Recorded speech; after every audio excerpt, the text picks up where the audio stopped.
Разговараме со Милан Павлов, кој е пилот на Арама. Во продолжение ќе ги дознаеме позитивните и негативните работи на оваа професија. Добар ден, Милан, како изгледа еден твој работен ден?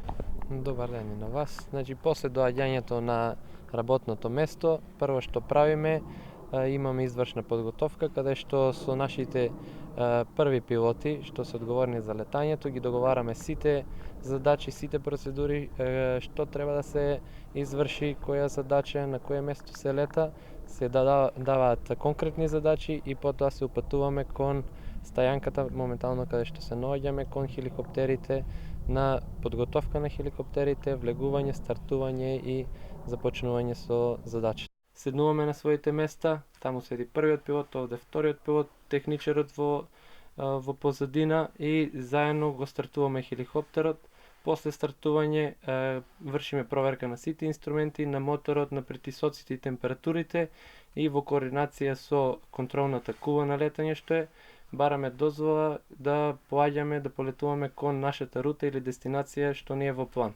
Кој ви дава координација, каде да летате, која рутина, колку време, со кого разговарате додека сте на небо?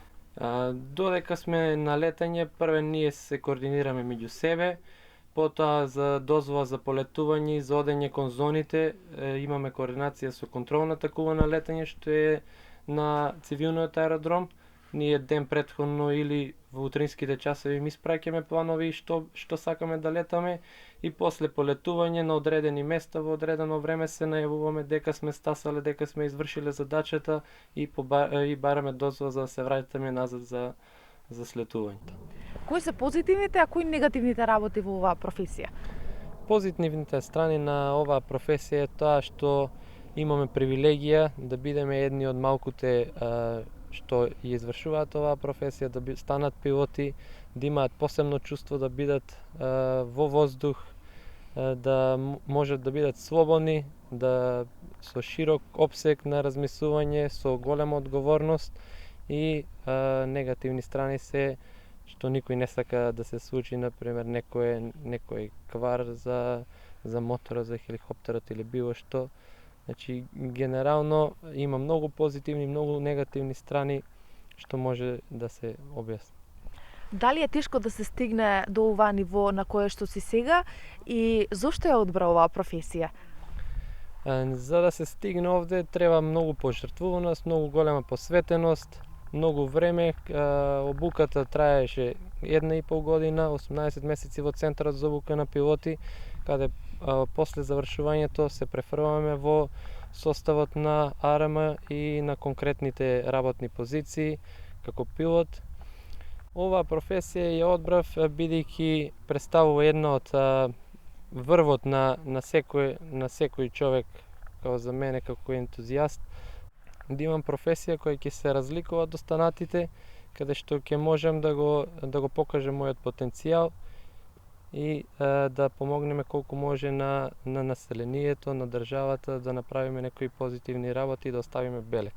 Колку време служиш на нашата држава и дали има некој посебен момент кој што би сакал да го издвоиш и која е најтешката работа со која што се имаш справено во склоп на пилотирањето? На државата и служам од 2014 година, кога стапнав во редовите на армијата како офицер од родот пешадија. Потоа од 2017 година се префрлив од пешадија кон воздухопловните сили за да станам пилот. А работа која како најтешка што сум ја осетил до сега е тоа што треба многу труд да посветиш, многу време, многу непреспиени ноќи за да можеш да го достигнеш врвот каде што сум моментално сега. Преска имавме прилика да ги видиме и стимулаторите овде. Ајде малце подетелно да ни објасниш за нив. Симулаторите служат за одржување на тренажи и подобрување на квалитетот на тренажниот процес на пилотите, каде што можеме во нив да ги пробаме сите оние постапки, вонредни и редовни постапки кои што не можеме да ги извршиме во воздух, како на пример со отказ на еден мотор да летаме со еден мотор, да имаме отказ на некои системи, каде што во реални ситуации ќе мора многу брзо да изреагираме за да можеме безбедно да го доведеме воздухопловот и самите ние на земја и да се отстрани. Дали е тешко да се биде пилот? А, Јас имав прилика да влезам сега внатре, има толку многу дугмиња, прекидачи. Зошто служат сите тие? Сите ги користите за време на возење? За време на летањето се користат поголем дел од прекидачите што ги видовте.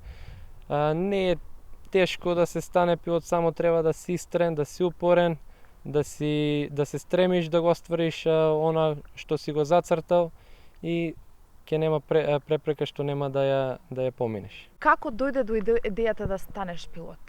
Дали ова ти е желба уште од мал или Желбата за да станам пилот уште ми од поодамна, но бидејќи во нашата држава немаше центар како сега што го имаме моментално, која ќе те школува, која ќе те донесе до оној степен да станеш воен пилот, се отвори конкурсот, јас аплицирав, после строгата селекција започнавме со обуката, поминавме елементарна, основна и напредна обука и потоа не завршивме како пилоти на армијата. дали ова работа бара 24 часовна посветеност или си имате и работно време? И еве за крај да упатиме и апел до сите млади, зошто кој е примерот кој што ќе го насочите, зошто би требале да се насочат кон оваа професија? За оваа професија ние имаме работно време од 8 часот до 16 часот, но по потреба има екипи што се на приправност во случај на било каква непогода елементарна, за пожар, за спасување на некои повредени лица или за елементарни непогоди каде што се повикуваат тие лица, доаѓаат на работа на своите обврски и се насочуваат кон извршување на своите задачи. До младите можам да упатам апел дека оваа професија е едно од елитните, едно од најдобрите професии што може да ја изберат, да се издвојат од останатите и да ги следат своите сонови, своите идеи, зацртани цели, да бидат сам упорни кон достигнување на истите.